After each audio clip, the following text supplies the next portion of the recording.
Hey, what's up?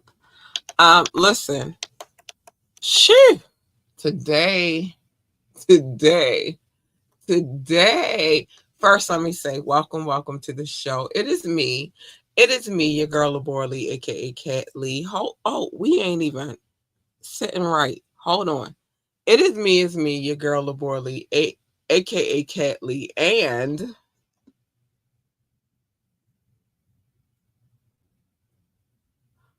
sorry.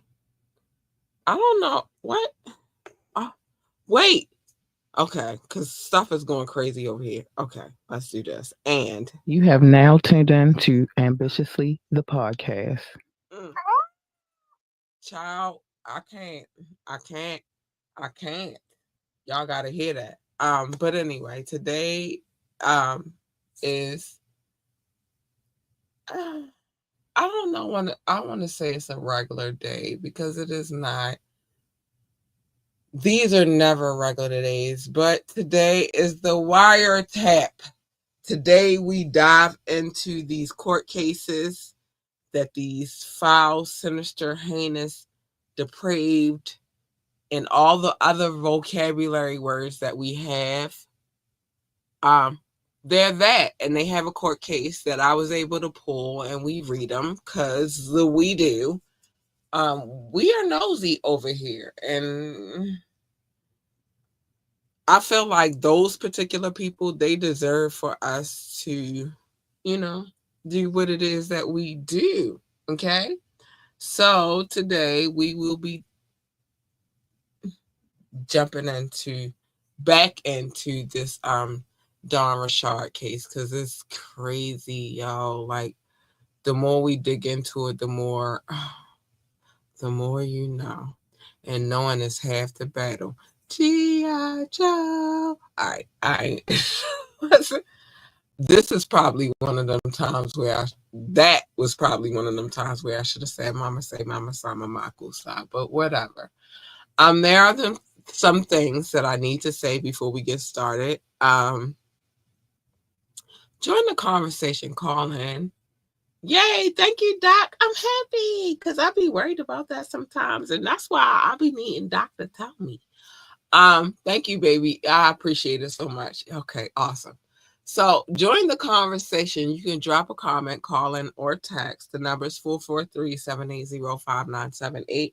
443 590 59 443-780-5978. I got thrown off just that quick, just looking for whatever. Okay. Whatever. But you can join the conversation at any time.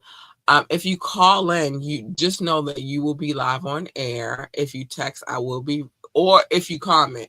If you text or if you comment, I will be reading your comment or text live on air as well. Because that's what I do over here. If you would like to talk to us about anything, advertisements, sponsorships, you want your music played on the radio station so you can get that good publishing to work the way it's supposed to work. You want to sit down and have a conversation. Ooh, oh, Doc, you said you first today, huh? Um, if you would like to have a conversation, if you have some gab you want to send to me so I could spread it out to the world. If you want to say hi. Contact at ambitiouslyent.com. Contact at ambitiouslyent.com. Listen, we be over here doing some things. Like, share, and subscribe to this podcast. I really care more about the likes than I care about anything else. But I want y'all to do all of that. Don't ever get it twisted. But like, share, and subscribe to this podcast. And I want to tell y'all something when I say share, because I don't get to see who shares this podcast, but I've seen y'all on y'all MOP tip lately, and it's Annie up with the shares, and I love it. And thank you so much. I appreciate it so much. And oh my gosh, I adore whoever's sharing this podcast. I love y'all. Thank y'all. Check out our website, www.ambitiouslyent.com, www.ambitiouslyent.com. Tomorrow is our website day, so we will be working on that tomorrow. So please excuse this construction. And I think I've said everything that I needed to say before we get started. Listen, today is one of those days, like, we break up. Okay, hi baby, hi Bookie. I'm sorry, my boo doc just entered the building, but I want to make sure he's straight first. When you ready, let me know. You know what to do. Okay, give me a second. I'm about to bring my boo in here real quick because Doc holds it down for this podcast, and it's always fun reading these heinous, sinister, uh malicious. I'll be trying to go through our vocabulary words. Oh, and so y'all know.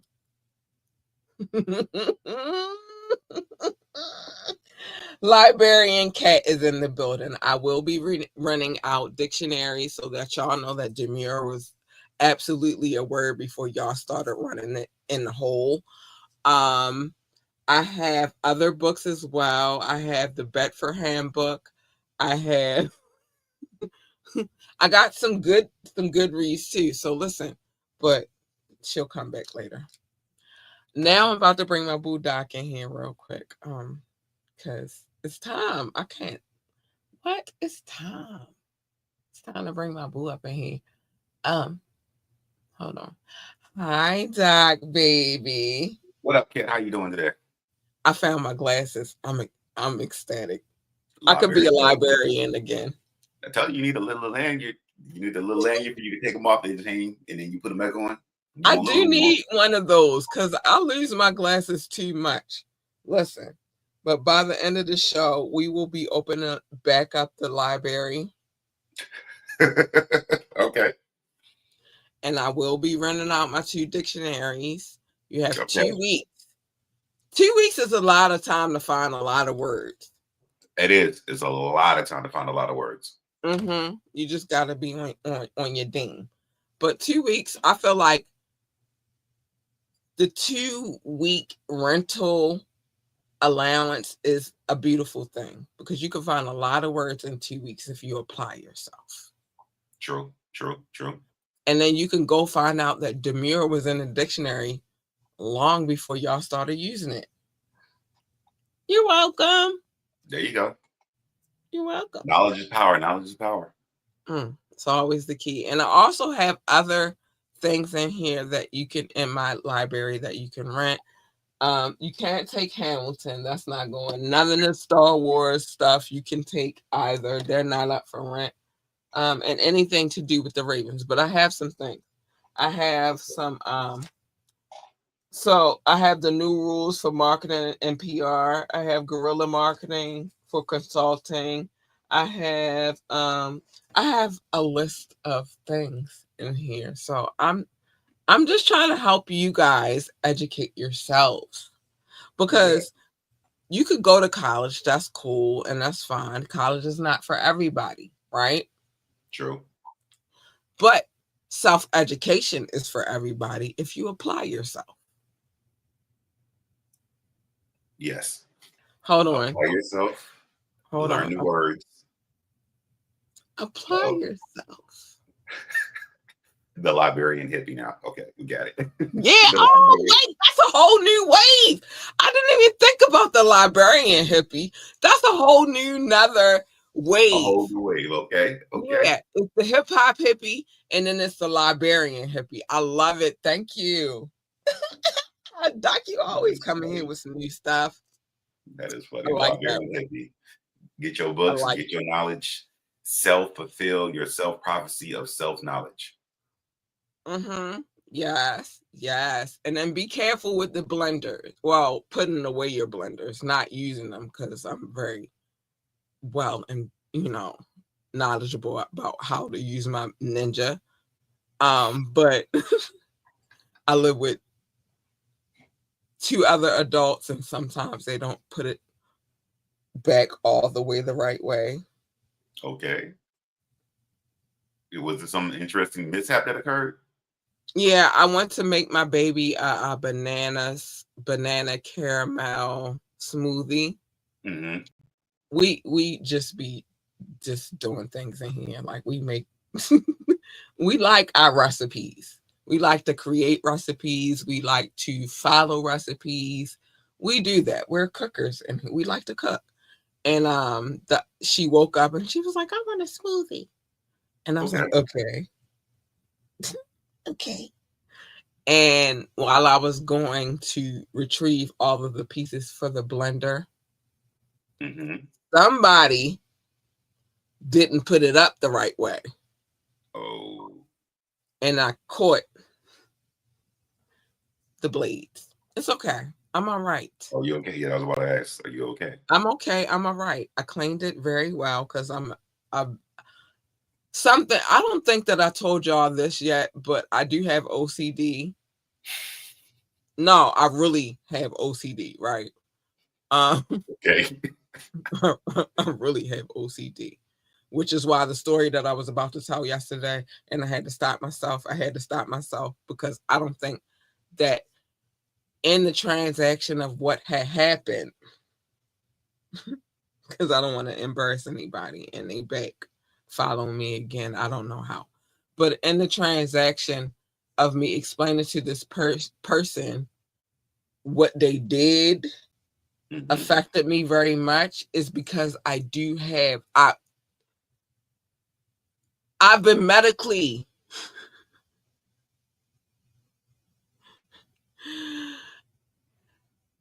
I have paperwork that says that I have OCD. I really have OCD. So it's certain things that is just gonna trigger me. Okay. So yeah. So after that happened, one is it wasn't put up properly, in my opinion. But I'm good. The thing about my OCD is I am understanding what it is and that everybody is not here with me, right? Yes, that is true. But in my opinion, because it's on both of my middle fingers, it was not put up properly in the proper places that it should have been put up. And look at my two middle fingers now. Yeah. Wow. Yeah. So if y'all wondering why I got two Band-Aids on my hand, that's why. I thought it was like the new style, like Nelly used to rock the Band-Aid on his eyes. I could have started a trend like Nelly had. That's a wild trend. I'm gonna put Band-Aids on my middle fingers. But no, I really have two cuts on both of my middle fingers. It's wild. Yeah. It's wild. It's wild. So don't go around flicking people off now because they'll be like, what's wrong with our fingers though? It's not gonna be as effective. And I'm gonna be like, it's cut. It's cut. I got cuts on my fingers. On both the same finger on both hands. That's crazy, but I get it. But because I'm gonna show y'all a picture of my kitchen one day so you can understand how this happened. Like, I swear to goodness. You have to see my kitchen cabinets to understand that they didn't put it up properly. And so when my daughter wanted her banana smoothie and I went to get the stuff, I was just, okay. And it just happened to be on both of the middle fingers. But I'm gonna take a picture so y'all can see what I'm talking about. Let's go. But yeah, so that happened. So yeah. Okay. This is what I'm doing right now. I'm not flicking y'all off. I really have a cut here and a cut here. I swear to God. Well, it's a cut here, and then on this finger it's a cut at the tip. So just because it's on both the same finger on both hands, that's the crazy part to me. And I understand it was a freak accident. That's what I'm getting. A freak accident. Okay. But the Most High said I could say. But anyway, for those listening, y'all can't see it, but you're listening. It's both of my middle fingers. Okay. So today is the wiretap. We do have to jump back in to this craziness. Today's title is The Diddling Never Ends. The diddling of the diddler never ends. You know what tripped me out while I was writing this title today? Is that he named himself, like that was his stage name. He could have changed it, because look how many times he changed his name thus far. He has changed it a lot. But he decided, I can't even do my quote unquote because my finger's fucked up, but he decided that he would name himself Diddy. And look where that has landed him. Yeah. Because that transition from Diddy to the diddler, and now I'm talking about the diddling never ends. Can't stop, won't stop. Can't stop. It never ends. Can't stop, won't stop. Take that. And that takes it a step further. Thank you. Yeah. Thank you, Doc. I appreciate you all the time. Can't stop, won't stop. And take that. When he was saying all of that, was that in mind? Like, diddling. If when he was saying those things, that was in mind, then yes, that is full blown being nefarious. Oh my God. That is complete nefariosity, if that's a word. If that was a part of the equation, like he was like, oh, I'm gonna call myself Diddy because I'll be diddling. Can't stop, won't stop. This is crazy. Super villain in the making. Oh my gosh. And it was right in our it was right there, and we didn't even, I don't feel like we paid attention. Nah, but hindsight is 2020. Not close enough attention, because there's certain things that we have picked up on over the years, especially when it came to the artists that he signed and how he screwed them out of that. We saw that. Yes, in real time. When it came to making the band, we saw certain things. Yes, we did. And we paid attention to that, but I don't think we took it as serious as we should have taken it. Nah. Again, I said this last night, but I'm going to say it again tonight. There was a Juniors in Harlem. Harlem is located in Manhattan, Central Park and all that shit. That's all connected. Why the fuck did he make them? I'm sorry. Why did he make them walk to Brooklyn when there was a Juniors in Harlem? I know. Words can fly. So you good. This is how I know there's a junior. There was. I don't know I haven't been to Harlem in a minute, but this is how I know that there was a Juniors in Harlem, because BD, the father of my child, where he used to hang out was 125th Street. Across the... Oh, sorry. Harlem was popping. Okay. Sorry, Harlem was popping. But he used to hang on 125th. He used to be on 125th. When I met him, part of his moniker was 125, right? Okay. So when I started hanging out with him in Harlem, where he hung out was not too far from Juniors. Oh, okay. So in my mind, it's like, why did you make them go to Brooklyn? Why you ain't? Power trip. Just the power of, if I say you want this bad and I can tell you what to do and y'all do it, I have power over you. You got to walk the Brooklyn Bridge. Oh my gosh. So tonight we are jumping into where Ciroc, Diddy Beats, and the non-payment come into. Yes.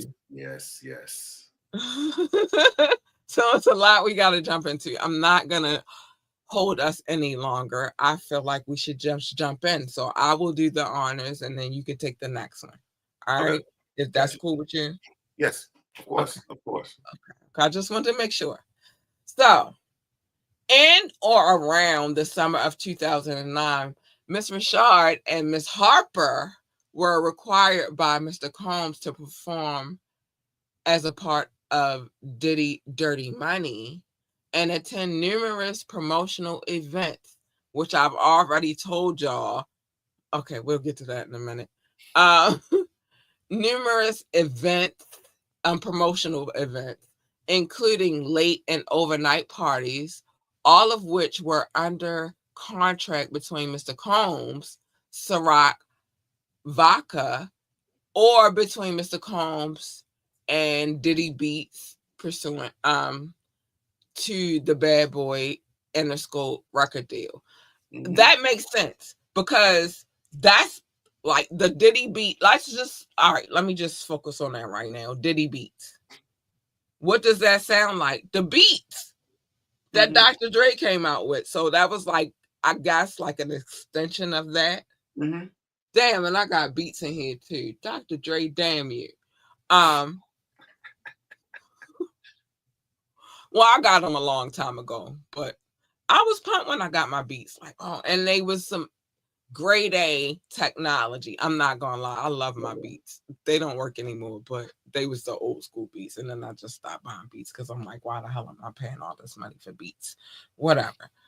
I'll just go get some other ones and they work just as well. But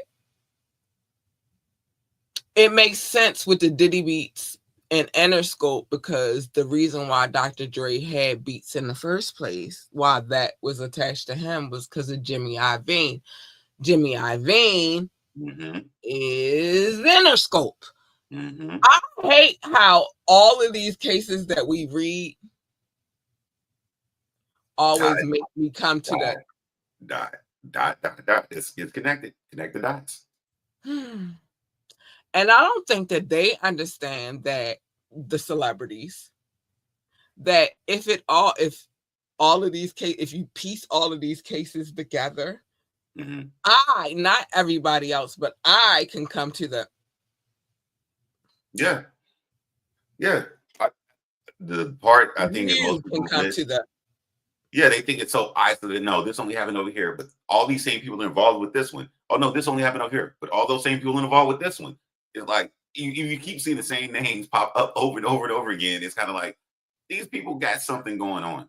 I mean, I don't know how bad it is, but if you get your name mentioned in the court case, I don't think it's that good. right.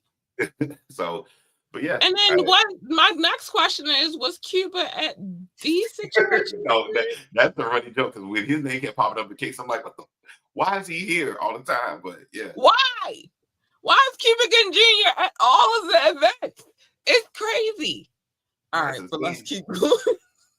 All right. So Miss Richard was never compensated for the extra time she spent fulfilling Mr. Combs' promotional contracts, including the Ciroc and Diddy Beats campaign. Mr. Combs was paid approximately $250,000 per Ciroc appearance. So every time he made an appearance, he made $250K. Mr. Combs did not compensate Miss Richard or Miss Harper for these appearances, other than just $5,000 each on a handful of occasions. So every time he showed up, he got $250K. When they showed up, they was lucky to get $5K. Oh, dirty money. For real. Mr. Combs' ongoing explanation for withholding compensation was that their appearances were a requirement for their tour. Additionally, Ms. Rashad was required to appear and to promote Diddy Beats through parties, album songs, and videos. So when you watch music videos, you see that bottle of Ciroc, that was put there for a reason. When you see the Beats, that was put there for a reason. When you see that Mercedes, when you see that Pepsi can, when you see that Nuvo, when you see that whatever it is, it was put there on purpose so that your dumbass can go out there and buy it. Yep, exactly. Marketing. Yep. And within the Black community, that works. It works. It does very much. That's why he wound up suing the company who helped him bring forth Ciroc, because what he was saying is that they kept advertising to the African American community, which I don't think that was a lie, but this is why he got all these court cases now, because he sued them. Sorry. Because he sued them. But anyway, also I wanted to mention recently, Kalena had an interview and she's still standing on business. She ain't see nothing, she ain't hear nothing, she ain't say nothing. Or she not saying nothing. Okay. All right. And also, she also revealed that Diddy did hand her some money. He sent her some money. But in that interview, what I took from that, because Kalina was in this joint right here, in that interview, she looked like she was on something. Ooh. Not reefers. Don't let stress get to you. If you got all this stuff that you Maybe, know, maybe maybe the seeing, pink, maybe the pink stuff. possibly. Yeah. But Look, that's what she looked like. I gotta go look this interview up. I haven't seen it, but hey. Just put Kalina Harper and you'll find it. It's not gonna be hard. Okay. Because she don't have many interviews. It's not like she was the biggest celebrity ever and she has 1 million interviews. Okay. She was a part of Dirty Money. That's where everybody knows her from. Exactly. I agree. So trust me, you'll find that interview. And when you Doc, when you watch that interview, right? Do me a favor, shoot me an email and let me know you watched it and tell me what you think. Okay. I got you. I need your insight on that because gosh, child, tell me what you think, what you saw in her. Okay. Like, if your visual is, if you feel like, I mean, you know, we don't always agree on everything. So I know you'll give me your honest opinion, and that's why I love you, because you always give me your honest opinion. But let me know if you felt like how I felt. Okay, I will. I'll let you know. Interview. I'm gonna check it out. I'm gonna look for telltale signs, dilated pupils, just speech patterns, all those things. And remember, they took her children away from her. And that's what I'm saying too. Like, if she is, then it's probably a bunch of life stress. Your names keep coming up in these weird court cases. You may depend on this person for, you know, financial stability in some way, shape, or form. You don't want to bite the hand that feeds you. So it could be so many things. Right. So I don't want to say conclusively that she is on something, but she looks like. And I come from a city where it's a lot of people on something. It's a lot of people on something. So I think that in that area, I might have not an expertise, but I have knowledge. Yeah. Look, if you know what a duck look like, and if it look like a duck, walk like a duck, it's a duck fucking. Oh, excuse me. It's a. Oh, I could cuss now. Yeah, it's a fucking duck. There you go. No need to hold that back. That's fair. I needed Doc. I've been trying to. You know, when these cases come up, it's very hard for me not to say the word. Yeah. It's incredibly hard. Wait a minute, we got some love real quick. I want to show some love real quick. See the love that we got. Hi, Kisa. Thank you. Thank you for the love.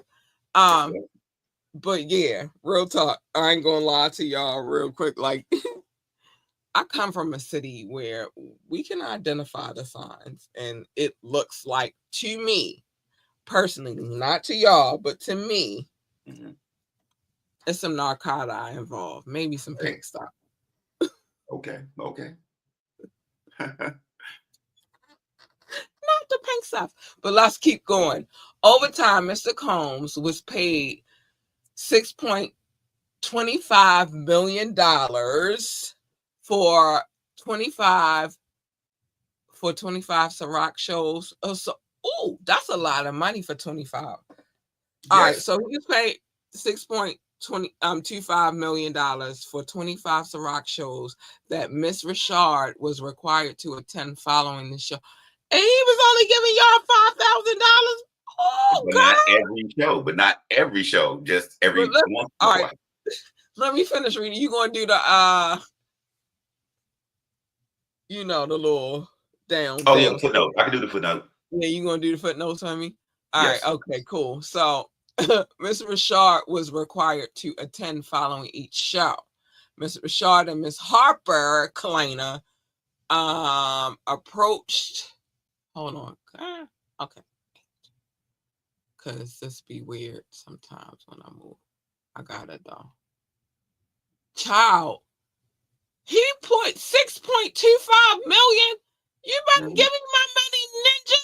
Sorry.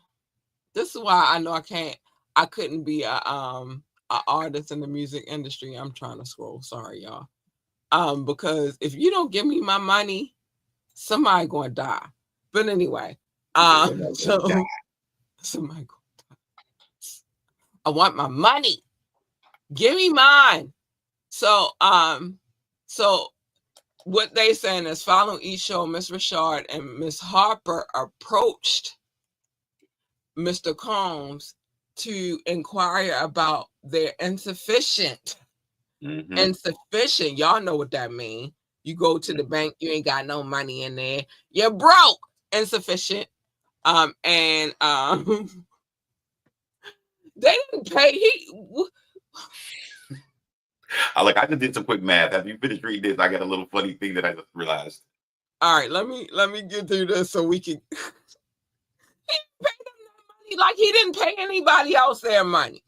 Nope. All right, so Mr. Combs routinely responded with statements such as, shit, I'm glad we can cuss right now. You bitches are ungrateful.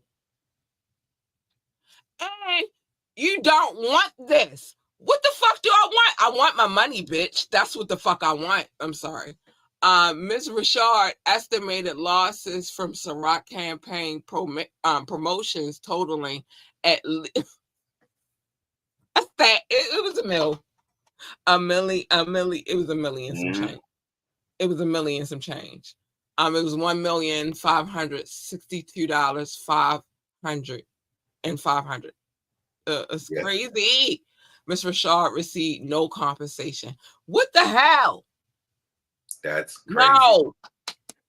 So I know people was like, well, let me say this real quick. Okay. I know people was scared of Diddy.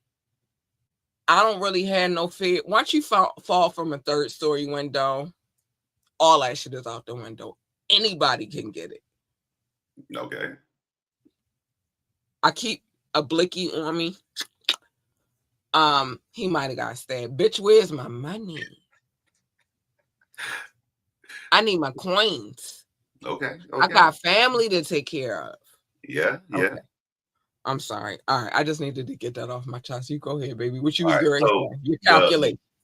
So the calculations. So I was thinking, even if he only gave them $5,000 for half the shows they did, if it was 25 shows, that's 12.5 shows. So that's half the shows. Even if he only gave them $5,000 for between the two of them, basically he was only going to be out $125K. He made what was it, Mil? $6.25 million. $6.25 million. And that means that he only gave them, and that's combined because it's two of them, $125K. And they had to split that down the middle. So that's combined. 75. Yeah. 75. Yeah, but he made $6.25 million. That is wild. But are we really shocked? Because this is the system he's been using forever throughout the years to get everybody. Black Rob, G-Dep, everybody. Yeah. So that's crazy. But the footnote says numerous videos depict Miss Richard performing at Ciroc events, such as the video available in its own YouTube. There's actual YouTube link for this. It says this video depicts Miss Richard singing as part of Diddy Dirty Money and is representative of her performance as part of Mr. Combs' Ciroc campaign. So apparently there was some Ciroc sponsored event that has a YouTube video that shows her there performing as Dirty Money, Diddy Dirty Money. So that's proof that, hey, can you prove that you paid her for this performance? Right. I'm going to need some statements. Yeah. To say that you did that. But not only that, remember, I keep going back to this footage with the girl with her hair on fire and Kevin Hart and all of that. You see, before that happened, before the girl hair caught on fire, you see Dawn and Kalina at this particular party. Okay. That they were before you even got to the girl's hair setting on fire. In the footage, you see them first. And this is where Kevin Hart is being really weird and he talking about his penis being hard and all of that good stuff. Yo.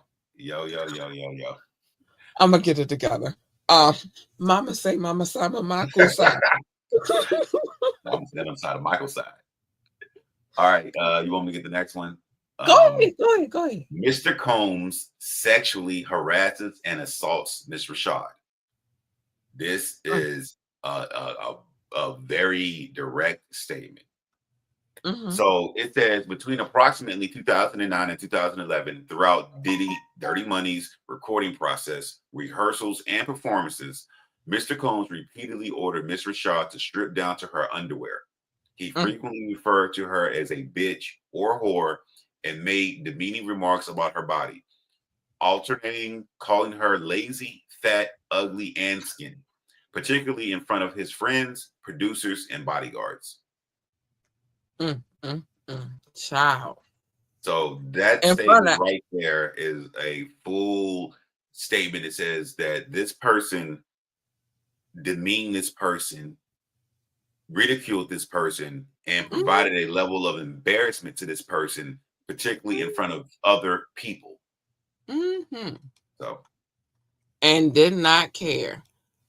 I'll be getting, listen, the more and the more that we go into these cases, the more I'll be like, this ninja did not care. He was going hard in the paint. He was hanging around Aaron Hall a little bit too much in the 90s. Because we all know how Aaron Hall was talking and going in and talking about how Diddy and Jodeci sing his Shablicky Blam. And in my mind, like every time we read these cases, I'm like, yep, they was hanging together. Yeah. Yep, they was. Listen, I done been through these cases from 91 on till now. Yep, they was hanging together. This behavior says Diddy and Aaron Hall were like this. I would not put it past it. So let me keep going. Mr. Combs frequently held meetings with Miss Rashad wearing only his underwear. Why am I in a meeting with you in your underwear, sir? This is business. Despite Miss Rashad's protests and repeated requests for him to put on clothing, in response, Mr. Combs called her a bitch and whore, not or, and whore. And reminded her that she had to be grateful for the opportunity to be there. I'm going to keep going for 1 second. So often while they were recording in the studio, Mr. Combs would hold parties where he would invite young men and women who were often scantily dressed and appeared underage. Why does this keep happening? Okay, appeared underage, to use narcotics and engage in as sexual. I can't even hold it back. Sexual acts. Shit. Miss Rashad observed Mr. Combs and his colleagues kissing, groping, and inappropriately touching young women. Upon information and belief, the participants often left the immediate area to have sex or to be intimate and to return shortly therefore after. I'm inclined to believe that there were underage people there. Because she said it, he said it, she said it, they said it. Yeah. It's not just one. It'd be one thing if it was just one person saying, and then other people, although they, one thing about me is I like to go to reliable sources. Like I told y'all, Associated Press is one of my best friends because it's a reliable source. I might go to a CNN or something like that, and I might go because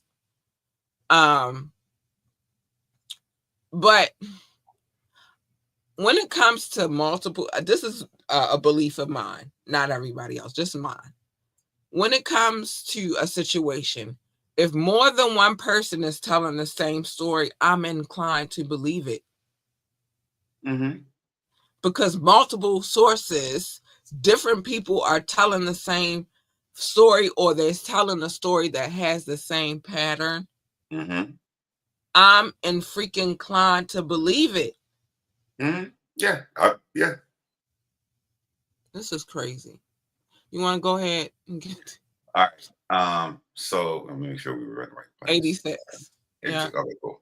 Mm-hmm. On numerous occasions between approximately 2009 and 2011, under the guise of preparing for performances, Mr. Combs would intrude into Miss Richard's changing room at Daddy's house unannounced while Miss Richard was undressed. How dare you just walk up in my dressing room while I'm trying to get myself together? My weird thing is why she just didn't lock the door, but okay. And I don't really have rebuttals, but I have a rebuttal there because I have been backstage many a times. Not all dressing rooms come with locks. Mm-hmm. Not all green rooms come with locks. Okay. So that part I can understand, because it depends on the venue that you're going to or that you're performing at and how they got it set up. I'm sorry, I'm eating popcorn. I'm hungry. Okay. But not all green rooms or dressing rooms have locks. So that maybe in those settings he already knew there wasn't any locks. It's Diddy. Look, I'm still like, look, who out there? You got to knock on my door, and I'll say, who is it? And then, all right, yeah, you can come in, or give me a second. But if there's no locks, and because of what I've gone through, I would be inclined to push something against the door if there's no lock. Because of the things that I've been through personally. Mm-hmm. And if I had to be in the dressing room and I couldn't lock the door, I would probably push like a stand or something in front of the door, because that will, it might not stop you, but it'll slow down. And I can get myself together. Yeah. So, want me to do 87? Yeah, go ahead. Even though a female stylist was present and assisting Miss Richard with her wardrobe, Mr. Combs would grope Miss Richard's body, including her bare buttocks and her chest area near her breasts, with no legitimate purpose and without Miss Richard's consent. Mr. Combs caressed her buttocks to show the stylist where he wanted her high-waisted panties position and attempted to touch her breasts, claiming to show the stylist where he wanted her bra straps to go. Claiming. You know what it made me think of? It made me think of the case, everything with Donald Trump, where he would go into the things when the girls were changing for like the pageants and stuff. Miss you, it's kind of the same thing. He was doing that. I didn't even hear about that. He was doing that. Yeah, and these were younger girls that be participating in the. He will go back there. I want to see them, make sure they're looking right and everything, but they'll be in the middle of changing from like their gown outfit to the bikini, or getting ready to put up whatever they needed on for their talent or something like that. But yeah, it's one of those things that if you one of them dudes, I know why you would try to pull this off, but that grab him by the pussy. Sorry. I mean, but no, just. And he also said that he really likes Diddy. Makes sense. Yo, the world we live in, crazy shit. But listen, what's up? What? I can't say it's the apple, but let me just say this: like minds think alike. Yeah. I'm sorry, and if we're going, I'm not. I try to stay out of that lane because they'll come get us, and I don't want your house or my house to be. And then, but what I will say about that particular man and the diddler, they homies. It's power. It's power. So let me keep moving. When Mr. Combs would enter the changing room, Miss Rashad would cover her chest. Oh, not the boobies. With her hands to prevent. I'm doing this to show y'all what she would do. So to prevent Mr. Combs from seeing her and touching her boobies. When Mr. Combs would touch her body, Miss Rashad would attempt to swat his hands away and stated, "Don't touch me. Bitch, you better get a knife and start shanking ninjas." I'm just saying. Or some bear spray. Damn, bear spray. Yes, because that's better Well, than. hey, y'all, look, sorry, but the concert's been canceled. Diddy got bear sprayed. Something happened backstage. You got an orange face because he been bear sprayed backstage. Yep. He'll learn that day that he can't play with everybody. Let me I don't even need to shank him. Just let me spray him with some bear spray. He'll learn his lesson that way. That's that day. wild. He will think about the next chick that he try to grope on, or chick or dude that he tries to grope on, or I had to add a dude in there because Lil Rod said, yeah. Hope we doing good in life. Little Rod said, and then we got a picture of Cuba Gooding Jr. grabbing his thigh meat. I'm just saying, I believe it. So Mr. Combs frequently smacked Mr. Rashad's bare buttocks. Don't be smacked. That's why the bear spray is needed. So, I'm sorry. I'm trying to blind him. You know he probably had his glasses on though. No, I'm grabbing the glasses first and shh. It's a technique. You just gotta be ready for. But then she gotta make sure she got a mask on, because let me tell y'all about bear spray. It's not like pepper spray. No, you can't just direct. No, if it's sprayed, anybody in the vicinity can get it. Yep. Beyond, and it burn. It hurts your face. It's not comfortable. That's why I said, fuck Mace, let's get bear spray. Okay. Look, I don't want to mess with it either way, but nah. You got to grab the glasses, get the bear spray, but then you ain't even covered up no more, so your titties just out. You doing this, but titties going. Yeah. So where was I? So frequently smacked Mr. Rashad's buttocks and often commented on her body, noting that although she was too skinny, she had an ass. Fuck you, bitch. I don't give a fuck about having an ass. I need y'all to stop thinking that we be like, oh, he said I got an ass. It's so amazing. Oh, this is the best day of my life because he thinks that I have an ass. Just like I need y'all to stop thinking, well, he wanna fuck like that. We think that because he wanna fuck, I should wanna fuck too. Fuck you. I don't want to have sex right now. I'm not in the mood. Fuck. All right, we got to do 90 and 91 before I get to these show notes. They've been making me mad, Doc. Why? Because I try not to say this often because men and women are different. But for some strange reason, and then I hate this, for some strange reason, not all men, I'm not doing that because you know I don't do that. But some men think that because they want it, we supposed to want it too. Yeah. Or because they like it, we supposed to be like, oh, this is sexy. It's not. It's not. I would agree. I'm not aroused.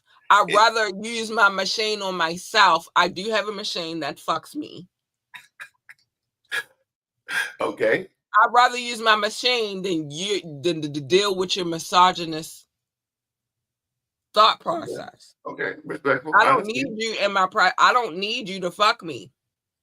I might have wanted you to, but then in your mindset fucked all that up. Now I'm just going in the house and I'm getting ready to pull out my machine, plug her up. The machine has no mind. The machine has no mind, but and it's not ignorant, it's not disrespectful in any kind of way. All I gotta do is attach the beat. But I will say, the machine can't take you out on a date. The machine can't. I don't give a fuck about that. That's the problem. And that's, you know what? And we're gonna get back to this because we got to do 90 and 91. Yeah. But okay, you just thank you. Oh Doc, you just be thank you. So usually when I tell men that I have a machine, because I have to say that because like I'm not having sex with anybody. I'm having sex with my machine, right? I'm not having sex with you call it that, but I don't. But all right. I might have gone to the iRobot side of the things, but anyway. The iRobot side of things. Okay. Don't make me laugh, Doc. Stop. All right, so the iRobot side of things. So like, oh, that's what you into now? Okay, I got you. And I just was fussing about how I don't want the robots, but I'm not getting rid of my machine. Fuck that shit. Anyway, the point is this. So when I start the courtship process with gentlemen, right? Mm-hmm. I feel like that's something that I have to say because it's always like, oh, well, let's do this, let's do that. And so I'm like, yeah, I'm not in that space. And they be like, so you don't want to, because of course I'm a mom. So they always assume like, you're not a virgin. So, you know what I mean?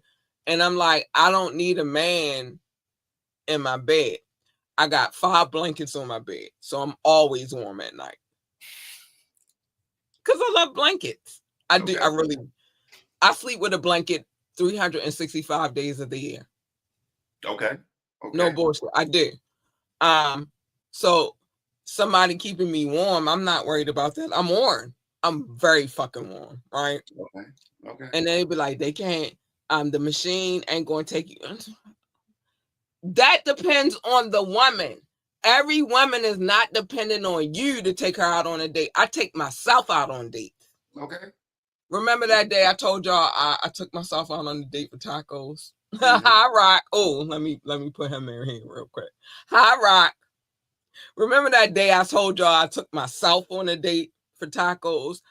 I'm not worried about no fucking dates. Okay. It's shit that's way bigger in this world. And we talking about the small, minute shit like dates. Okay. Nigga, I got bills to pay. Okay. And ain't no ninja paying none of them bills. Okay. I'm paying them bills. Okay. So I'm worried about a fucking date. Are you serious? I'm not worried about none of that. And we not worried about whether or not y'all care about us having an ass. We're not. Okay. We're not. I think I can speak for a lot of, we're not. We're not worried about, I mean, I got Tachis. I gotta confine them sometimes because they kind of big. I'm not worried about whether or not you like my fun bags. The things that y'all worried about are not the things that we necessarily worried about. I'm worried about how I'm gonna maintain and make sure my kid is alive. Mm-hmm. I'm not worried about whether or not you, diddler, are concerned about me having ass. And I'm quite sure, I mean, Dawn Rashard didn't have any kids, but I'm quite sure she had family members that she was looking out for and taking care of. Yeah, I would assume that. And one would assume that that was her priority, not him telling her that she got an ass, even though she's skinny. Fuck. Nobody care. We don't care about that shit. Y'all be like, oh, you got a little ass. So? You got some big ass titties. So? You got some luscious ass lips. So? That's the way God made me. I can't help that. I can change it, but I don't want to. So? As the men, fuck do that mean, y'all? Like, get the fuck out of here. We are generally more visual and we like to see the things we like to see. And that's probably why I'm going to be single for a long ass fucking time. I'm never going to find a husband again. I'm never going to find a second husband. What you said? 'cause No, I you swear said to you got the goodness. machine. You got the machine. You got the 5 blankets. Mhm. I'll be all right at night. All I'll right. be okay at night. Hey, okay. And every now and again, a thunderstorm might hit, and my daughter gets scared, and she come downstairs and climb in my bed, and she sleep wild, which makes me want to sleep alone a lot. Okay. Well. All right. But nobody gives a fuck about that. So stop that shit, fellas. For the sake of, let me put you on game. Let me teach you how to have some game. That's why this nigga is doing all this stupid ass shit, because he don't have no game. Look at what he said.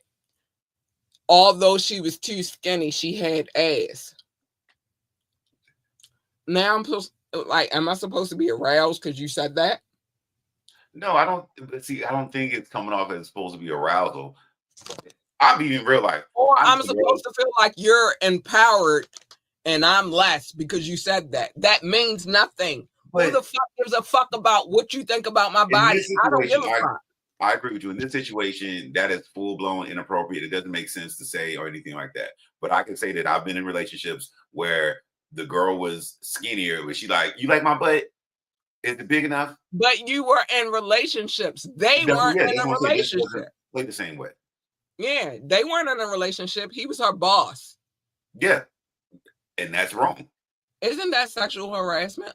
It stated at the beginning, sexually harassed her.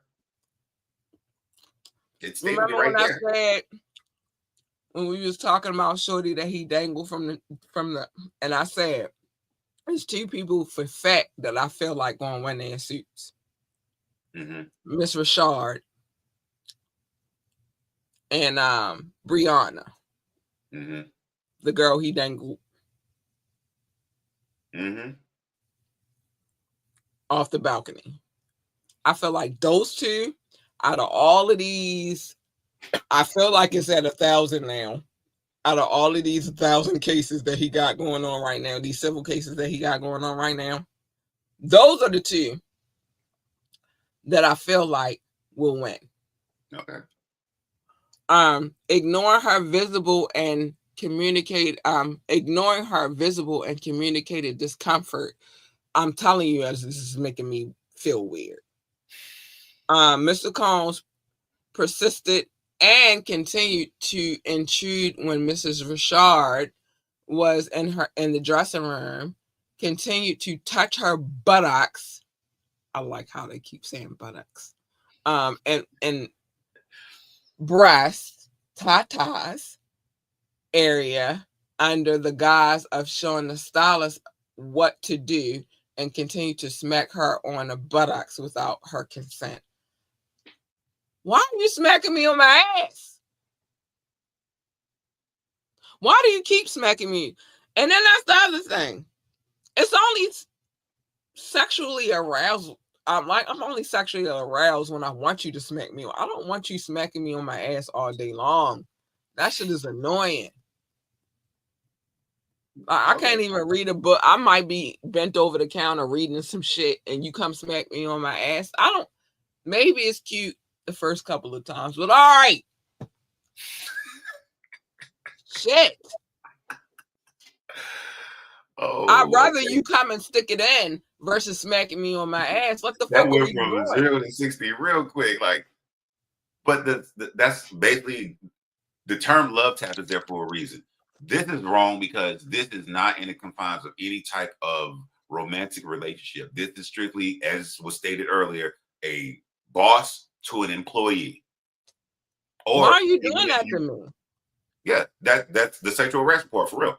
There is no reason for this to be done this way. I mean, it's straight up. So yes, this is sexual harassment, especially because they explicitly say that she said, "Don't stop. I do not want you to," and this is not comfortable. Yeah. So you've been given that this is not that you have no right to approach and or touch me in this shape, way, or form. Even if you are saying that, oh, I just want to make sure your outfit is right or all this stuff like that. You don't got to touch me to do that. You could just tell it. You, sir, have a business. You have a business that has been successful. You understand how to communicate with people. No, apparently not. This is business. No, because you don't do that to everybody. You doing it to the people that you feel that you can do it to. Yeah. So You don't go into business meetings and just start smacking everybody on the ass. You do this to who you feel like you can do this to. No, well, he's not going into a meet. He didn't go into the meeting with Interscope and just came in there and just start smacking people on the ass. Or just going in his underwear. Just going in his underwear. The only time he did that was when Jimmy Iovine said, "Oh, this is my secretary, Sheila. Bend over, Sheila." He didn't walk in and do that to all the A&Rs. He didn't walk in and do that to all the executives. He didn't walk in and no, he did that because he was her boss. And he felt like he could. And that why it falls clearly under sexual harassment and her discomfort. And she stated it. You want me to knock out 91 now? Yes, please. Please. Okay. So in or around October 2010, Diddy Dirty Money performed in Glasgow, Scotland, where Mr. Combs engaged in overt sexual advances towards Ms. Rashad. On numerous occasions, when Ms. Rashad exited the dressing room fully styled, Mr. Combs looked at her approvingly and smacked her buttocks while making comments such as, "You looking good." "Okay, Don, okay." And I see what that is. in a flirtatious tone. Each time Mr. Rashad moved away and asked him not to touch her, but Mr. Combs disregarded her protest. I don't care about your okay. I don't care if you think I'm looking good, even though you my boss. And what do you see what it is, bitch? Yeah. I don't think. This is one of the ones, this line is like, I get what they're trying to add to it, but this is also one of them ones that's like, if I would assume that if I was a performer and I have my background dancers, singers, and I know we're trying to put on a good show, I would assume, and this probably sounds horrible, that I do want to see like, oh yeah, you looking good, you looking right. People gonna like what they see. Look, we got to perform for Here's the men. The problem. She wasn't a background singer. They were in a group.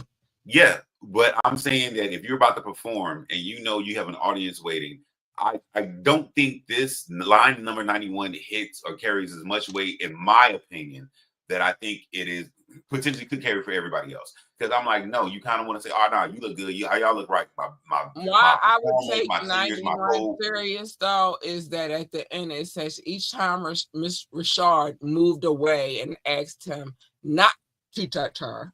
Mm-hmm. This is why this line is this all of this is serious. Yeah. But Mr. Combs disregarded her protest. Yeah. And that's the key part, the touching part, with the lines of saying he looked up to her. No, it's not just the touching. Even you saying shit to me. As my boss, you could say you look good. That's fine. You looking good. That's fine. Okay, Dawn. That's fine. I don't know what I see what it is. It's just a line that you do not cross, and you've already made this girl feel uncomfortable. And you know that her specifically, she already know how to do the things that you need her to do because she was in Danity Kane. Yeah. So it's not like she was a new artist. She already was an artist of his. Yeah. No, that's what I'm saying. I get why this line is here. It's just like y'all just trying to add a little razzle dazzle to it, and I get it. It makes sense, but I'm also like, when it's just the statements outside of the touching part, it's like I don't. But the statements ain't nothing. It's the touching part. Yeah. That's like, you don't gotta touch me. You don't gotta smack me on my buttocks. You don't gotta do all of that to tell me that I'm doing what I'm supposed to do as your employee. Yeah. Out of all the people, now I'm in a situation where I work for myself, but I work for other people. Never have I experienced some shit like that from a boss. You shouldn't. Nobody should have to. From my supervisor, from my boss, from the people that own the company. Never have I, and I'm not going to say that I wasn't looked at. I'm just going to say they knew to cut the shit. Never have I experienced that. And I don't think any woman should have to experience. There's no excuse for that shit. That's just some bullshit. It's sexual harassment at its core. If this is true. Because I like to add that in there real quick. If this is true. There's no explanation for it. It doesn't make sense. Nobody, no man should be harassed at his job. No woman should be harassed at her job. Whatever the job looks like. Yes, you are my boss. You have a visual. This is what you want to see it look like. That don't mean you got to touch me to explain it. Correct. I agree. Again, I just said part of his job is communication. He has to have these business meetings with the powers that be, with Jimmy Iovine, with all of these people. And I'm quite sure when he walks in these meetings where it's a board meeting, he's not running through smacking everybody's ass. What if he is, though? That'd be scary. Crazy as shit. Maybe Jimmy do let that go down at Endoscope. I don't know.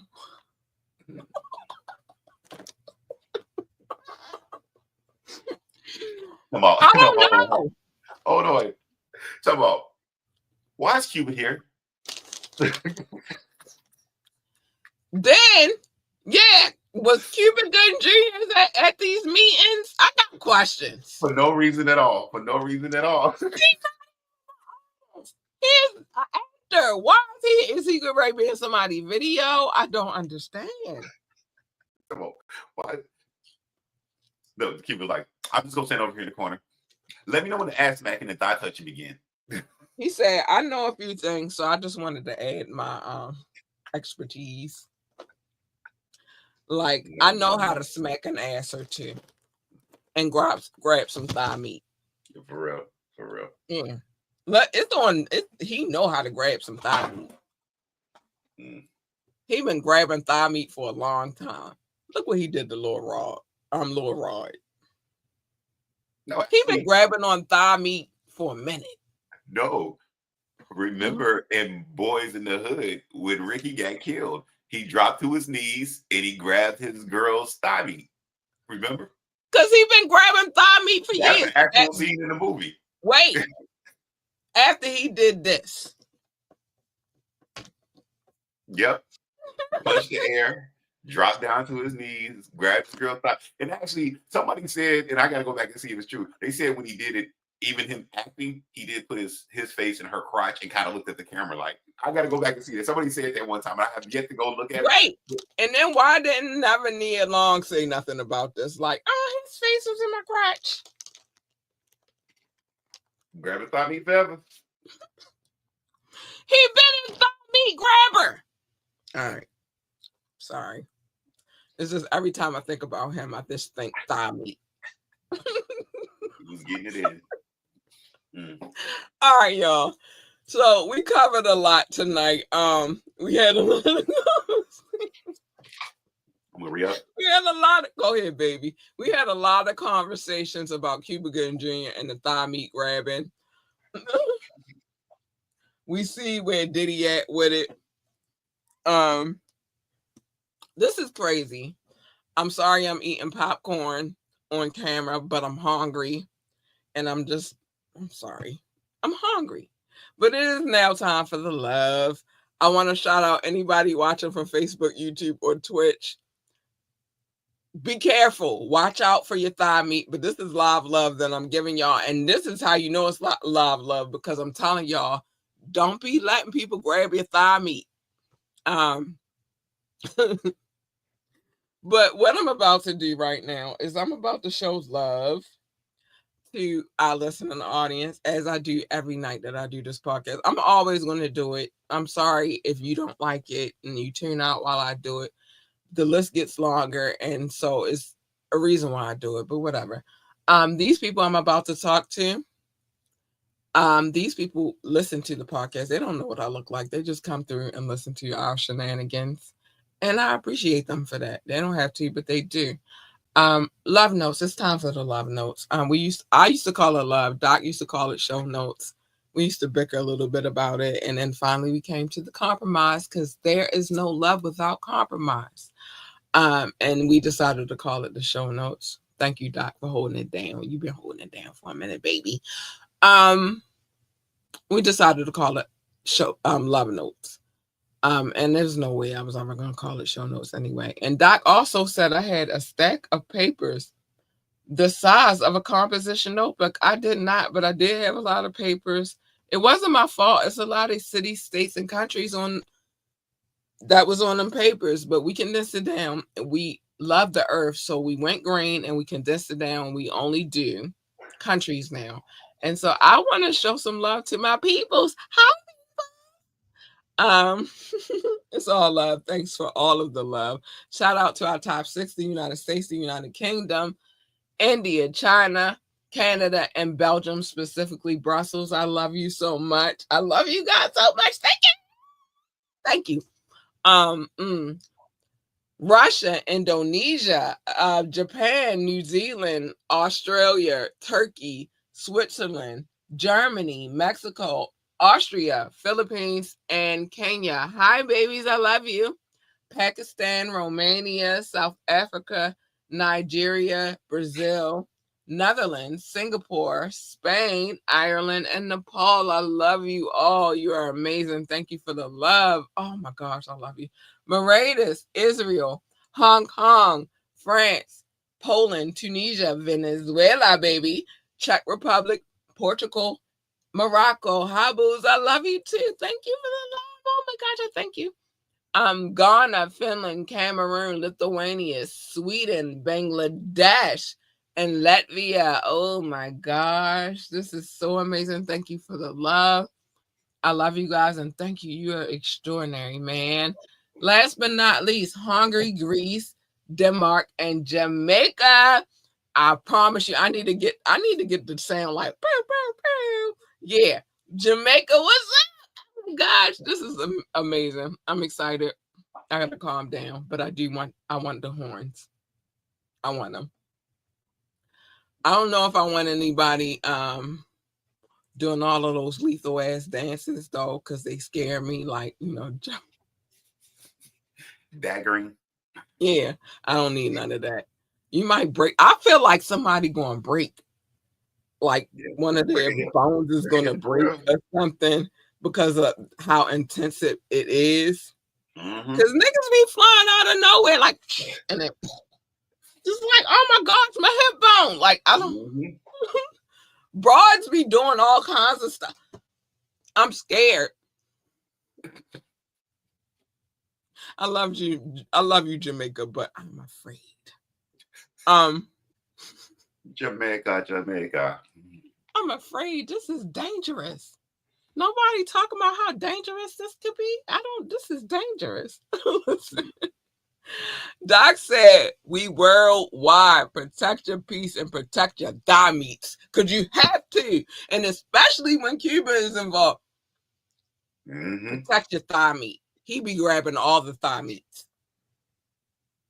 It don't even matter your gender. He just grabbing thigh meat. It's dangerous out here. Doc also said, top flight, catch the vibes. If you get a 6.5 mil bag, you better break proper bread with the group. Listen, because they was in a group. Why are they only getting 5,000 per performance and you got 6.25 million? And that's not every performance. They said at least 25 for Ciroc, and that doesn't mean they get 25 or 5,000 payouts for every 25. And I was just being generous and said maybe it would just happen. And she said in the case they only got paid for some of those performances. Why am I only getting $5,000 per show? And I'm not doing the show if I'm not getting paid. Sorry. Sorry, I'm just not doing it. You don't have obligation over it. There is a such thing as promotional shows where they generally don't get paid for. I get that part, but he got 6.25 million. They could have been paid for that shit. Compensated nicely. But I got 5,000. Even if he split it in half, if you just say I'm the one to put all this together. So he split it in half. He still get 3 mil, and they can split 1.5 mil between the two of them. But think about it. All right. So think about it like this, and I'm gonna get ready to break down some math, right?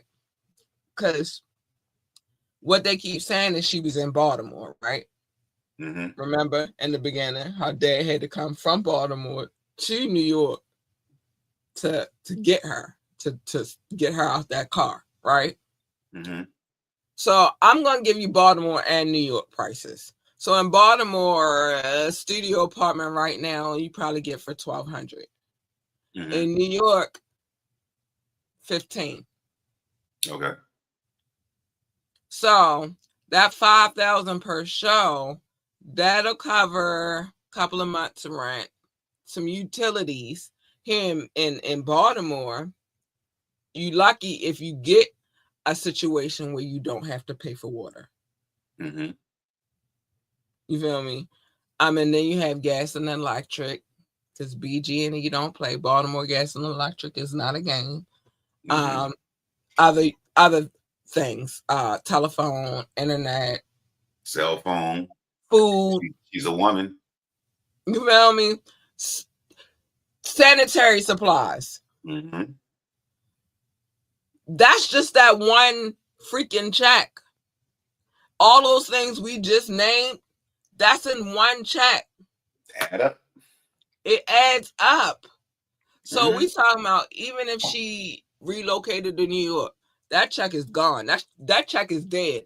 A gallon of milk in New York is crazy. Okay. I hope she don't drink milk.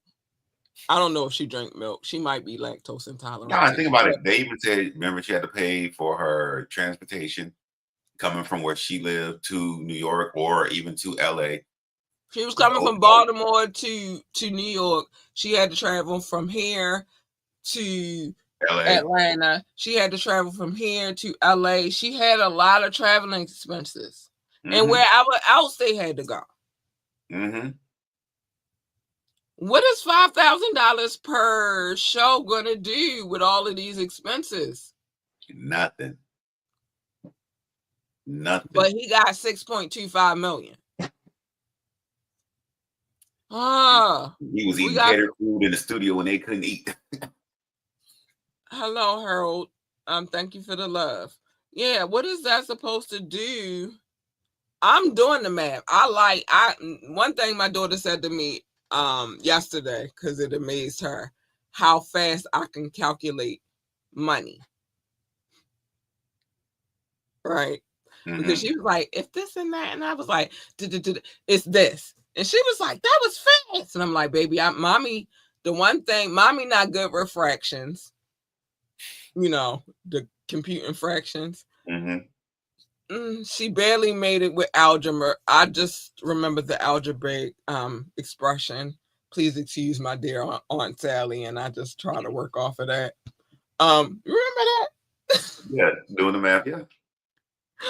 But when it comes to addition and multiplication, because I'm always trying to add money and I'm always trying to multiply my money. Mm-hmm. Mommy can calculate really, really fast when it comes to that. She was just in shock. So what I'm saying is, you got 6.25 million, and I got 5,000. I'm calculating all this shit real fast. You living extravagantly, and I barely can make it. Yeah. And if I'm staying in New York, I barely can buy a gallon of milk. This is crazy. Yeah. No, I quit. I would have quit. I'm infamous for it. Like, if it's not right, I'm out of here. I'm not staying here for your shenanigans. First of all, it's bad enough that a lot of situations be slave driver situations. Mm-hmm. I don't have the slave mentality. I'm rebellious. Remember, I told you I got ancestry from the Nat Turner Rebellion. No, we not doing this shit. I quit. I might not have stabbed you, but I would have got the fuck out of there. Yeah. Because who the fuck you going to keep playing with? I quit. You're not going to keep using me for my talents and my skills and my work ethic and not pay me shit. I quit.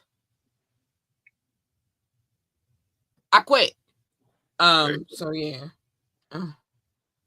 Pay them girls. And Kalena, her dumbass. He gave her a couple of checks. I didn't see nothing. I didn't hear nothing. And I ain't saying nothing. Mm-hmm. Stupid ass. Bitch, that's why they took your kids now. You ain't want to stand on the side of Michael's side. You wanted to stand on the side of the diddler side. And that's why you actually said it that time. I mean, I knew what you were saying and what they said. I'm always going to say mama side, mama side. But I knew, I listened to you. I be hearing what you say. I pay attention. Even when I'm talking, I pay attention. You know what I'm saying? So I was just thought about what you actually did say. I'm gonna say the mama side. He said, "Nah, she gonna say the side." She said, "I'm gonna stand on the side of Diddler's side for a chat." Hey. And I feel like she on that pink stuff. Look at her. Go watch that interview. Okay, that just means right now she's on the wrong side of the history that is to be written and told. When she's not on Michael's side. And with standing on that side, is it karma? Is it fate? Is the universe that you've lost your kids?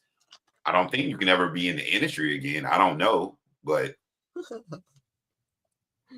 you know whose side she's not on? Michael's side. She on the side of the devil. Yeah.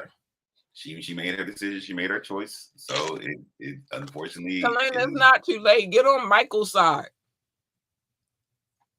Mm-mm-mm.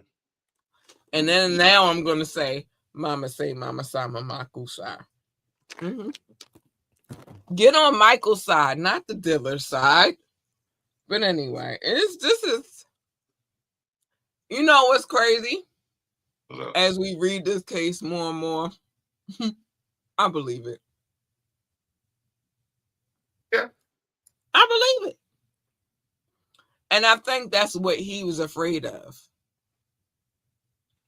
Like us really reading, getting down to the nitty-gritty, because he knew we would believe it. Because we was there, well, certainly, especially Gen X, because we were there to watch all his shenanigans outside of the sexual side. We watched him take everybody's publishing. Yeah.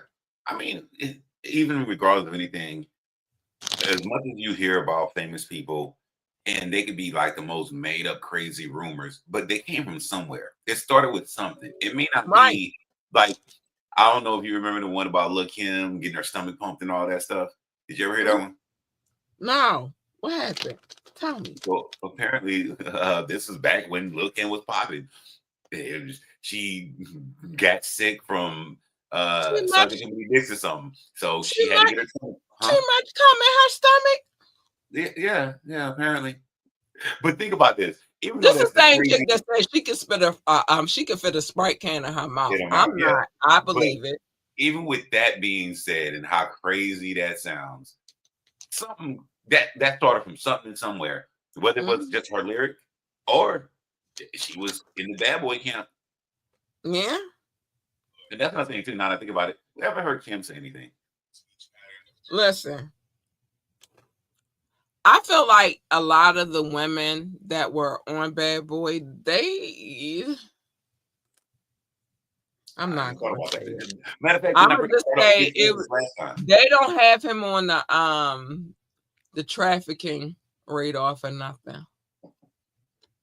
So, I mean, those are the interesting and weird things. I just thought about that. Like last week, I think I mentioned Faith Evans. This week, Lil' Kim popped in my head. Mm-hmm. There's now all you get ready to make me do some research, Doc. Look, there's all the total. Doc. Who else? Who else was around? It was Lil' Kim. It was Faith. Total. It was Total. It was Murray. Nobody want to bring her in there. And as much as I love Mary J. Blige, she was Diddy from 91. That's OG round Diddy too. So she was the bottom bitch.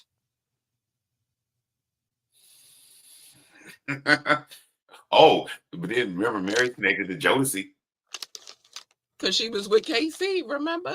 And then that was the whole Jodeci, Diddy, Aaron. Mary was on the Father MC song. Yep. Treat them like the they bottom. want to be treated. She might still be the bottom.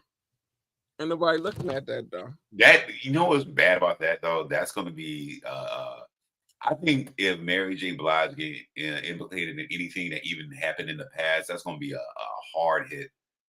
Because it's almost equivalent to R. Kelly with his situation, but then this is a female R&B singer who is the queen of hip hop R&B. Here's the tea: she's already been implicated. Although Diddy is the main focus right now, there have been a lot of implications. A lot of people who have been brought into this situation. It's not loud, but it's there. I just had this weird thought that I don't think I've ever had this thought before. Did R. Kelly and Mary J. Blige ever make a song together? What? No, they haven't. Which I don't know if I wanted them to, because that's two yelling ass niggas, and I don't have time. Two yelling ass niggas. Cause look, Murray going yell, or Kelly going yell. Ah! I don't need that in my life. I don't know why they did. And I'm like, I've never thought about this, but R. Kelly and Mary J. Blige never made a song together. I need one yelling ass nigga at a time, and I can't take both of them on one track. Well, Mary Wyclef. You had Mary Wyclef. Someone please call 911. Yeah, but the only one that was yelling on that track was Murray. See what I'm saying? Like it balanced. He called 911. No, he was calling himself singing, but he wasn't yelling. I'm talking about Mary J. Blige and R. Kelly got these things that they do where they just start going off on a tangent. It's the old school thing. Patti LaBelle did it. Shaka, when she was ready, she did it. You know what I'm saying? But now think R. Kelly and Mary J. They both gonna be yelling on. Let's just think about KC and Mary J. That was the song though. If loving you is all that I have to do. Oh, sorry. That was my song. But and they were yelling at the end of the track, they were yelling at each other. Now let's fast forward to Mary J. and R. Kelly doing a song together.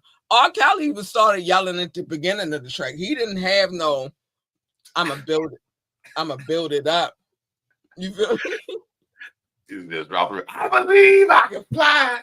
Instantly, he just come in yelling. Now Mary feel like she got to compete with that, so now she yelling. I can't. No, I'm glad they never did a track together. I promise you, I'm glad they never did. Now I'm thinking, he might have any crossover. He might have produced or wrote a song for her.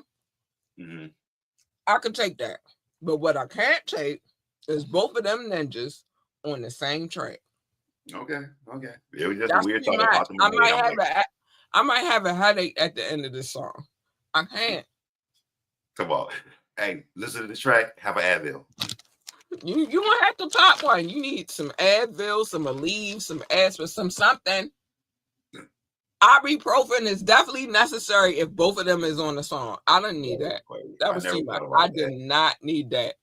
I didn't need that. I never thought about it. I'm like, because now I'm thinking, did Diddy and R. Kelly ever have a crossover thing? Or what did they, you know what's weird? What did they know about each other? That would be. Let me tell you how though, but go ahead. No, my thought is, what did they know about each other? Like they've seen each other, they give each other like a look like. They all of them know.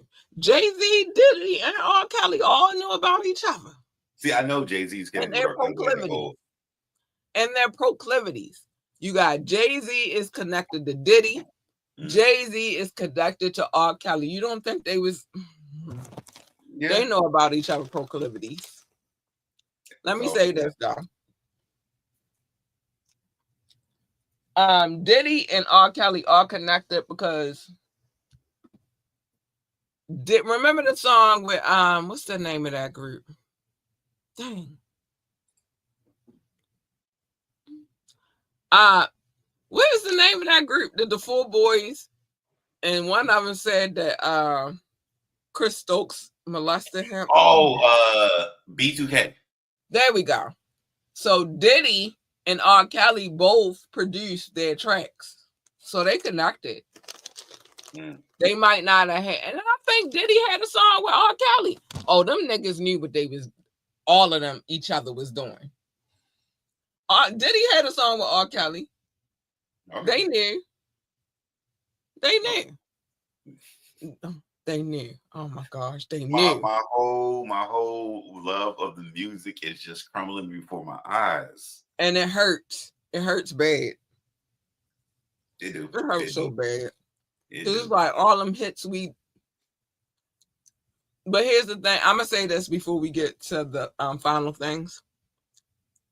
I'm gonna say this. I will not be one of them type of people because of what they did to stop listening to the music that I love. I will never be that person. Okay. Because I loved the music before I even knew what the fuck it was that they did. Mm-hmm. That music is already embedded in me. Mm-hmm. So now I gotta unembed it because they fucking foul, depraved individuals. No, I still love the songs, but now I know what kind of people these people are. That don't have nothing to do with me loving the songs. That has something to do with them being depraved individuals. Mm. I can't stop liking the music. Like, if I find out some shit today or tomorrow about, I mean, I've known shit about Jay-Z for years, but did that stop me from liking his music? No. So now, like, some big headlines come, I'm not going to stop listening to Reasonable Doubt. Fuck y'all. That was a great fucking album. Yes, it is. I'm not doing that. And that's part of my growth. I grew up with that. I'm not going to stop listening to albums that I love because them niggas ain't shit. Good music, but he ain't shit. That's how I feel. Mm-hmm. That's it. I wasn't really the largest R. Kelly fan, so it didn't hurt me none to not listen to his music. I wasn't bumping it. I'm a hip hop kind of girl, so I wasn't bumping it like that anyway. It didn't hurt me. But you asked me to take that Reasonable Doubt out of my system, and I'm gonna give you these. The hurt middle fingers. The band-aided middle fingers. Okay. Yeah, I'm gonna give you both of them. I got a cut here and I got a cut at the top. I'm gonna give you these. I'm not getting rid of it. That was a hot album. I can't do that. But what I will do is reprimand these niggas and talk shit about these niggas because they shouldn't be pieces of shit. Mm-hmm. I will do that, but I'm still going to bump the albums. I'm still going to listen. I'm not going to stop listening to the music because of whatever their personal issues are. I just can't do that. I'm not built for that kind of life. But anyway, Doc said hit the like button and tune in live and radio, period. Oh, wait, not yet. Moving too fast. Yeah, I was trigger happy. So it's time for me to say the things that I need to say at the end of the show because I was trigger happy. I need to get to it because obviously I want to say it. Mind your business except for on Media Mondays where that's how everybody's business to tap in. I try not to tell people's business. Yesterday I did though because I told how Jewel Santana got hooked on lean. Sorry, Jewels. Nothing personal. I just knew how that happened. I'm sorry, but I try not to. And on Wet and Wire Wednesdays, I tell more of my business on the Wiretap, as you obviously can see. If you got a court case, we reading it and we telling your business because you shouldn't have a court case. You depraved, heinous, sinister, foul, what else, Doc? Give me some more. Heinous, insidious, perverted. Yeah. What else? Narcissistic. All that stuff. Yeah. Narcissist. Because Diddy definitely a narcissist. Manipulative. Yeah. He definitely manipulated a few people. But whatever the case may be, I'm sorry, y'all. I ain't give y'all no curls today either, because I try not to put too much heat in my hair. Sorry.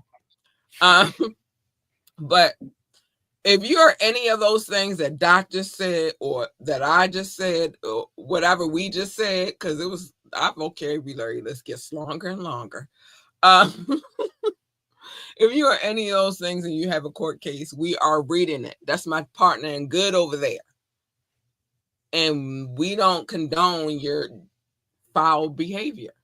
So you're a celebrity and you have a case. You don't got to be, you could be a CEO, celebrity, executive. I don't care. You got a big name, you high profile. I'm reading it because you shouldn't be doing that shit anyway. You got more money than a little bit and you out here acting stupid. I'm reading it. Mind your business. Other than that, come over here so we can tell everybody's business and I can fill y'all in the stuff I be knowing.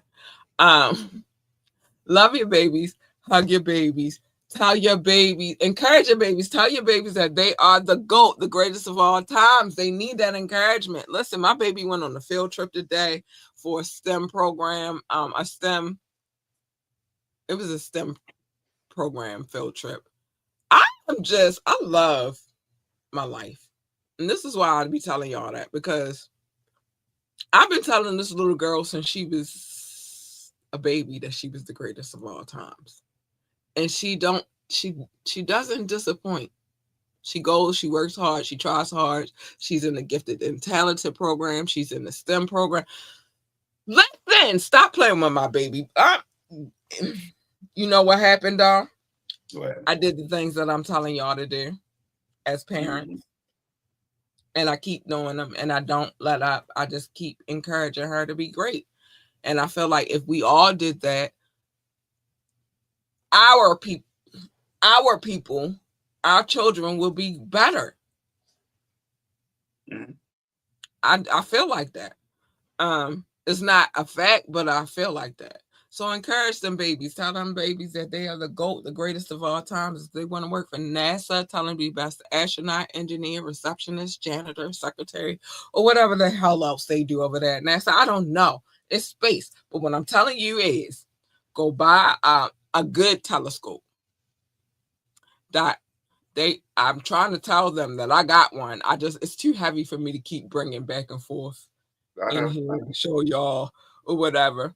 So this is why I'm saying this to you. Go get yourself a really good telescope. Take your baby outside. Y'all might discover a comet, a meteor, a planet. You never know what you might discover, but it's bonding time. And if you do discover something, y'all gonna be like, woo! Y'all gonna be going crazy. So take your baby outside with the telescope.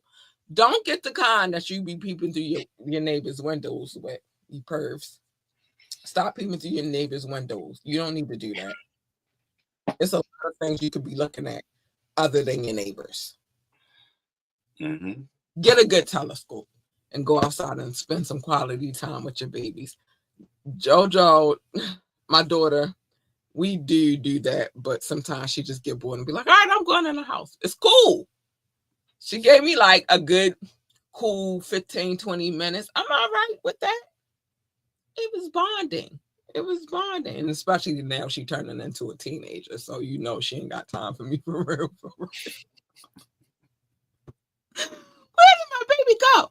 If they want to work for NASCAR, tell them be the best NASCAR driver, pit boss, pit crew member, engineer, commentator, or whatever the hell else they do over there in NASCAR. I don't know. They got a need for speed. And at one point in time, the muscle car was everything in the sport. And I'm going to be honest with you. I will forever love a muscle car. I shared about 5 of them today. I do this every day. You don't get my personal business on social media. You get muscle cars, podcast shit, radio station shit, website shit. You don't get my personal. The most personal you're going to get is the muscle cars. Sorry.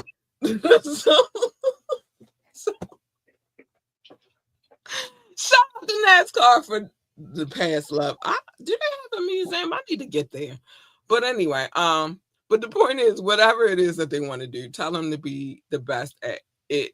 Be the greatest at it and let them know that personally they are the greatest of all time, we can go a long way with that kind of activity.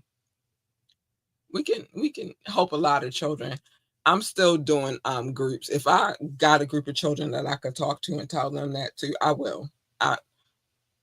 Because you never know what child parent is not doing that. So I feel like if I can help not only my child, but any other children, why not? It's selfless. It's a selfless act. Why not? Help these babies. Anyway, child, I'll be on one. I know I'm preaching. I always preach y'all at the end of the show, but sometimes you need to hear these words. Like this next thing I'm about to say, and I got a new fair warning too. I got 2 of them tonight. Let me get this one out the way though. Stay in your lane. My lane and your lane are not the same. Your lane is over there. My lane is over here. Don't cross over. It gets ugly when you cross over here. And I'm trying to spare everybody. Just don't cross over. Stay over there. Don't come over here. Stay the Mickey Tiki over there. I did use my BET cuss words just now. Yeah, you did. Mickey Tiki. Stay the Mickey Tiki over there. And you don't want to be over here. Do not press the button. Don't break the glass because the glass is over top of the button. Don't break the glass and do not push the button. It's a safe way to live your life. Stay over there. Because when you jump over here, you're going to get hurt. You don't want her. Because I'm going to tell you what happens afterwards.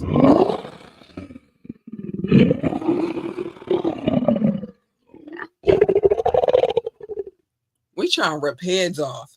I only got one Harley out this week. And the dog Harley.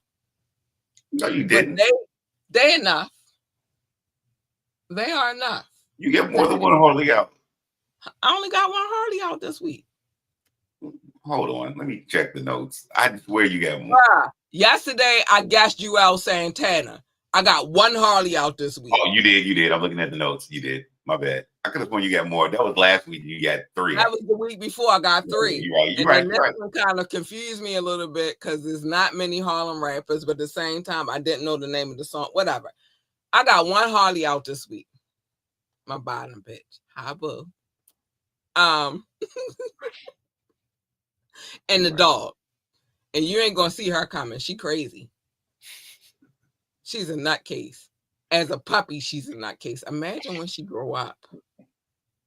Anyway. And then I'm right behind them. And it's war. You don't want this war.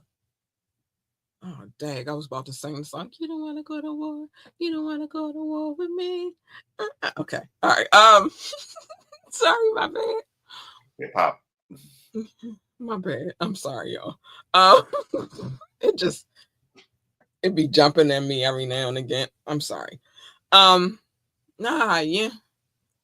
Just leave her where she at. You don't want her. You want her. She's nicely kind and cuddly and all that good shit. And Doc always holds me down. He don't put the bitch part. I add that. But hey, you big purr bitches. Yeah! And then he got the shirt on it.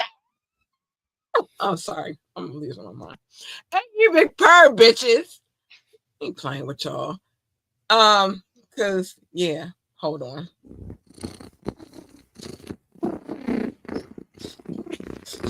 Sorry, my bad. Because when Cat is purring, Cat is a happy, happy girl. You just got to know how to make me purr. That's all. But you don't want that first bitch. She ugly.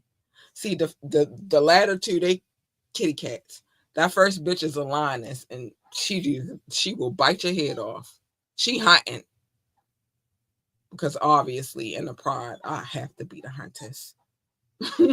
But she's hunting. And she will rip your head off. Stop playing with her.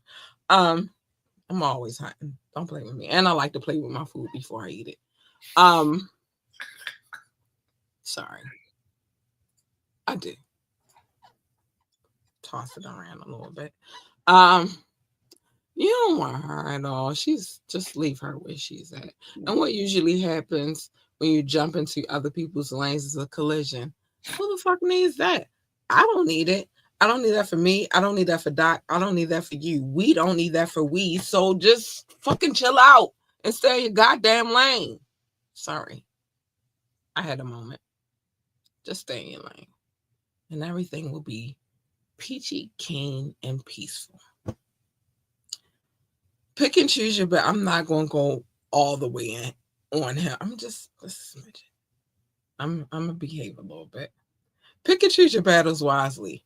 Obviously, Patty Boots, aka Little Caligula, aka Baby Caligula, aka Drake, he don't know.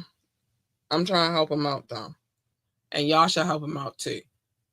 This is not your battle. Gracefully bow out. Because you keep on going, and this will be the end of you as far as hip-hop is concerned. You could go to pop, I guess. And you can always go back to acting, but this is not your battle, baby. I was being nice tonight. Don't you think that? You think that was nice?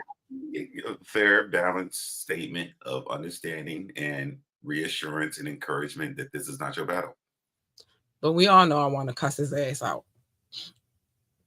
I'm not going to do it, though. I'm going to be nice tonight because we already... I'm not going to do it. Patty Boots, just stop it. Every battle is not a battle for you to fight. And this happens to be an example of that. And obviously, he wasn't listening to Mobb Deep. He was not listening. And maybe many of you weren't listening or have not heard of or heard I don't know how. But what they said was a long time ago when they were young, very young men. Shout out to Havoc. Never mind. Shout out to Havoc. But what they said was that there's a war going on outside and that no man is safe from it. They also said that you can run, but you can't hide forever in these streets that we done took. You walking with your head down, scared to look because you shook, because ain't no such thing. It's halfway crooks. Mama say, mama sigh, mama say. I went too far tonight. I went way too far because I wasn't supposed to do that much. But that's what they had said. That's true. That's what they had said. And so I agree with them wholeheartedly. I fuck them battles. Worry about the war. I'm worried about the war. I'm worried about the war, not the battles. So that's that. Just worry about the war. Fuck the battles. And I can't even add her in here no more. I'm not gonna give the other one. I'll give that like Friday or something. Cause I gotta really think about what it is I want to say in this morning, because it could get ugly. I can't add her in anymore because y'all seen her. Did you see that her head is bigger than her body right now? And it looks the last time I saw her when I seen a clip of the Cassinet stuff. No, it's a lot of photos circulating, and her head is way too big for her body right now. She's disproportionate, and because yeah, and because she listened to these dumbasses, which is about to be my next point. This is why this is happening. Stop. Be yourself. That's what I loved about her in the beginning, because she was herself and she wasn't worried about what they had to say. And she played the flute. That's a talent in itself. But I ain't going to talk about her no more because she's not even in this conversation anymore. Be who you are. Be your authentic self. Be your genuine self. You can't make people happy. And no matter how much you try, and I'm trying to figure out, do I got a splinter? No matter how, yeah, I think I did. No matter how you try, you can never make anybody happy, because happiness starts within. They can only make themselves happy. You can add to their happiness, but you can't make them happy. So stop trying. Worry about yourself. You came in this world by yourself. You're going to leave this world by yourself. Even if you are a twin, y'all came separately. I'm not even trying to envision that again because yesterday was like, no, I don't want no twins. I'll take them one at a time. I don't even want no more kids, but if I had to have I don't want twins. That's, oh God. Please, no, don't let me. But even if you are twin, you come in by yourself because y'all born minutes apart, not at the same time. It was really the same time visual that fucked me up. But oh my gosh, my vagina is no more good. Look, I had 2 babies at the same time. That's ridiculous. That's ridiculous. My bad. I'm sorry. That's what I thought about. There are times where you will try to please somebody and you'll try to fix whatever it is that they are angry about or whatever they're complaining about. And you'll think that you fixed it, but you never really did. And even if you did, they'll find something else to complain about. Fuck them. Worry about yourself and your own inner peace and your own happiness because you're not going to please these people. Fuck them. And dream big. Don't let nobody knock your dreams. Like, don't tell them that you can't do. You can do anything that you want to do if you set your mind to it and then execute it. Execution is very important to your dreams. Execute that shit and you'll be all right. And fuck these people. Listen, I already just told y'all earlier that I'm content with being alone for the rest of my life because I can't be pleasing. I can't be people pleasing. That should take a lot of energy, time, and effort that I'm not willing to give right now. So I just recommend that you focus on you too. That's all. That's it. And everything will work itself out. Fuck it. Fuck them. Fuck it. I'm sorry. All right. I'm done preaching. That was a good sermon tonight, though.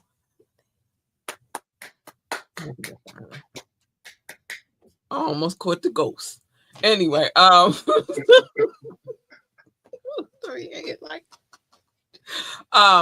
fuck worry about yourself. Worry about making your inner peace. Worry about your inner peace. I'm big on inner peace. If you fuck with my peace, you out of here because I'm cutting your ass the fuck off. Nobody gets to fuck with my peace at all. It's not even a thing.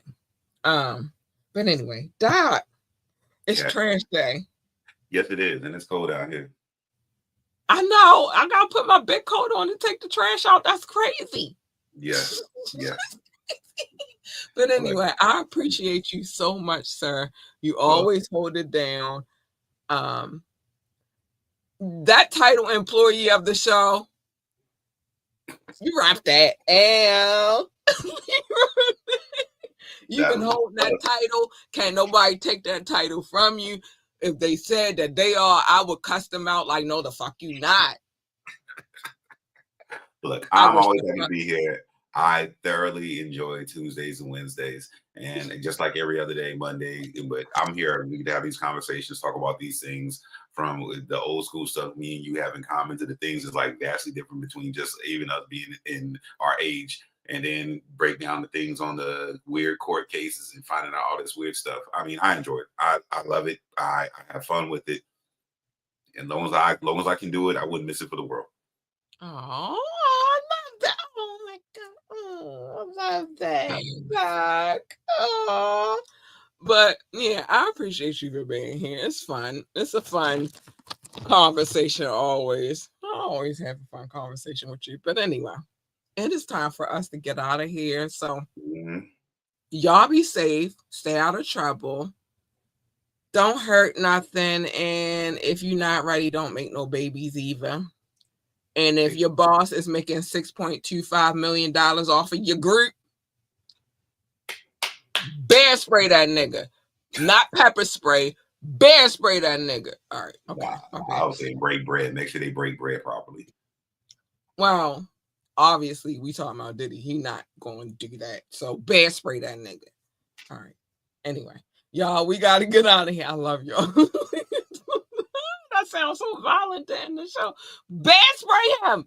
All right, we got to get out of here. We love y'all.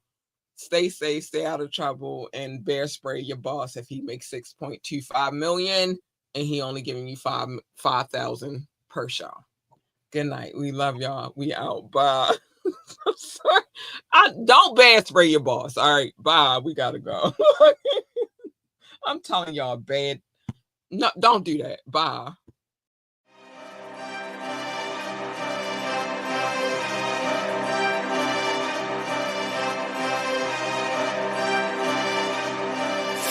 Oh.